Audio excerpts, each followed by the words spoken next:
Hello everyone, I am doctor Geetanjali Dua, school counsellor, family coach. आज मैं एक ऐसे टॉपिक के साथ आपके सामने आई हूँ जिसके लिए मेरे पास बहुत सारे पेरेंट्स की कंप्लेन आ रही है कि इवन मैं भी बीइंग अ पेरेंट फेस कर रही हूँ ये प्रॉब्लम कि कोविड में बच्चों ने पढ़ना क्यों छोड़ दिया।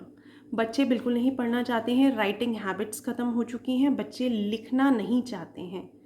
और इस तरीके से सारे ही पेरेंट्स परेशान हैं कि कैसे इस चीज़ को ओवरकम किया जाए।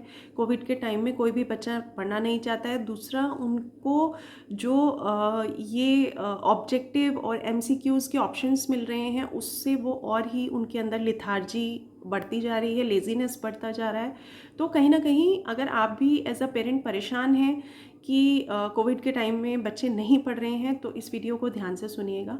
सबसे पहले इम्पॉर्टेंट है कि आपको ये समझने की ज़रूरत है कि आपके जो बच्चे हैं उनका लर्निंग स्टाइल क्या है, लर्निंग पैटर्न क्या है। जी हाँ, हर चीज़ का एक पैटर्न होता है और हर बच्चा एक अलग तरीके का पैटर्न फॉलो करता है। मान लीजिए हमारे फैमिली में 3 बच्चे हैं, ए बी सी। अब ए बच्चा जो है वो अलग तरीके से लर्न करता है, उसको आदत है चल चल के लर्न करने की, कॉपी हाथ में लेकर, और वो सारे घर में इधर उधर घूम के लर्न करता है। अब बी चाइल्ड जो है उसका लर्निंग पैटर्न अलग है, वो बैठेगा चेयर पे और बुक्स को देखता रहेगा और उसको लर्न हो जाएगा। सी पैटर्न का जो बच्चा है, जो सी नाम का चाइल्ड है, वो उसका लर्निंग पैटर्न अलग है। वो चीज़ों को सुन सुन के, बोल बोल के, बहुत तेज़ तेज़ बोल बोल के, जैसे कोई क्वेश्चन का वो आंसर लर्न कर रहा है तो बहुत तेज़ तेज़, बहुत लाउड साउंड में लर्न करेगा। तो ये कई पैटर्न्स होते हैं बच्चों के लर्न करने के। तो पहले तो आपको वो जानने की ज़रूरत है। सेकेंड थिंग कि आप बच्चे को जितना ज़्यादा इस चीज़ के लिए रोकेंगे टोकेंगे कि तुम पढ़ नहीं रहे हो, तो वो और ज़्यादा इस चीज़ में एरोगेंट हो जाएंगे, कहीं ना कहीं स्टबन हो जाएंगे, और कहीं ना कहीं वो पढ़ाई से उनका मन और उठ जाएगा। अब इस कोविड के टाइम पे ये ज़रूरी है कि हाथ से हाथ मिलाकर, कंधे से कंधा मिलाकर काम किया जाए। आप बच्चे को समझें, एज अ पेरेंट नहीं, एज अ फ्रेंड समझें कि जो बच्चा स्कूल जाता था और अपने फ्रेंड्स से मिलता था, बातचीत करता था, पढ़ाई भी करता था फ्रेंड्स के साथ बैठ के, तो वो बच्चा आज घर पे बैठा है। वो अपने फ्रेंड्स से मिल नहीं पा रहा है, उनको देख नहीं पा रहा है, उनसे बातचीत नहीं कर पा रहा है, उनके साथ खेल नहीं पा रहा है, उनके साथ लंच नहीं शेयर कर पा रहा है। तो आप एज अ पेरेंट नहीं, आप एज अ फ्रेंड समझिए उनकी सिचुएशन, तो आपको समझ में आएगा कि उस बच्चे के साथ कितना गलत हुआ है। अब नेक्स्ट चीज़ ये है कि आपको बच्चे के लिए एम्पैथी शो करनी होगी। अब सिंपैथी और एम्पैथी दो अलग टर्म्स होती हैं। सिंपैथी होती है कि किसी के लिए पिटी शो करना, कि आपको दया आ रही है किसी के ऊपर, काइंडनेस शो करना। आपको बच्चे पर काइंडनेस नहीं शो करनी है, आपको बच्चे के साथ एम्पैथी शो करनी है। एम्पैथी का मतलब होता है कि आप जब दूसरे के शूज़ में आकर पैर रखते हैं तब आपको पता चलता है कि यस, वो कितने पेन में है। जब आप किसी के शू में पैर रखते हैं तब आपको ये समझ में आता है कि वो किन प्रॉब्लम्स को फेस कर रहा है। तो आपको as a parent, as a friend ये समझने की ज़रूरत है कि कोविड टाइम में बच्चों के साथ जो कुछ भी हुआ वो गलत हुआ है। वो उनका जो एकेडमिक ईयर्स हैं वो ख़राब हुए हैं, तो नेचुरल सी बात है कि उनका पढ़ाई पर इम्पैक्ट पड़ेगा। बट जहाँ आप ये जानने में कामयाब हो जाते हैं कि आपके बच्चे का लर्निंग पैटर्न क्या है, तो आप उसको मोटिवेट कर सकते हैं उस तरीके से पढ़ने में।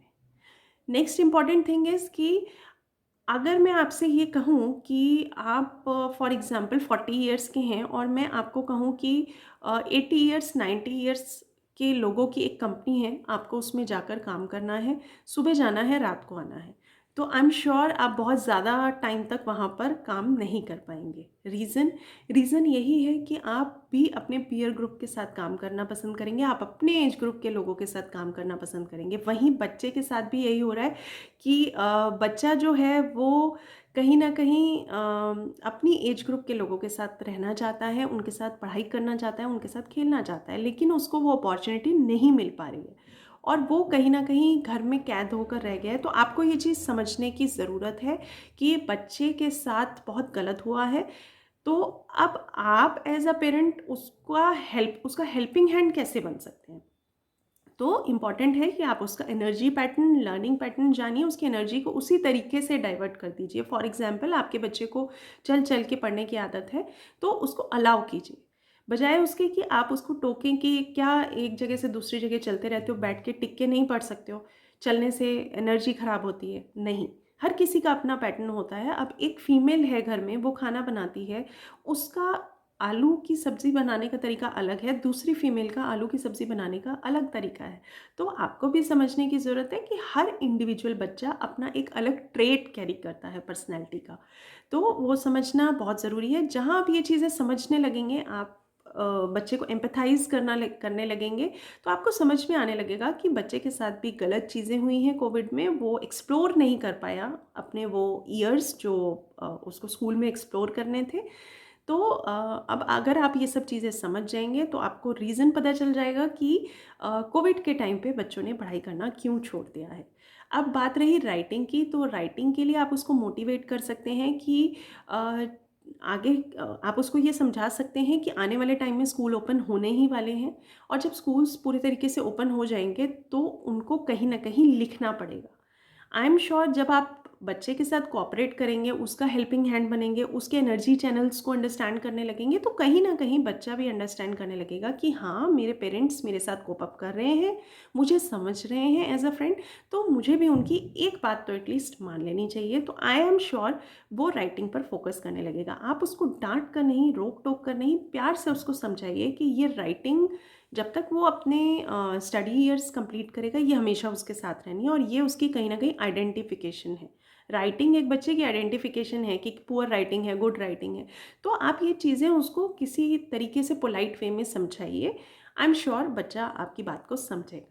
तो पेरेंट नहीं, फ्रेंड बनकर आप समझिए कि बच्चों के साथ गलत हुआ है, वो एक्सप्लोर नहीं कर पा रहे हैं, शायद इसी वजह से वो इन सारी चीज़ों में उलझ कर रह गए। तो आई होप आपको इस वीडियो से हेल्प ज़रूर मिली होगी, और अगर आपको इस वीडियो से हेल्प मिली है, तो इसको वीडियो को ज़्यादा से ज़्यादा लोगों तक शेयर कीजिए, ताकि वो भी इसका बेनिफिट उठा सकें हैं। मिलते हैं नेक्स्ट वीडियो के साथ।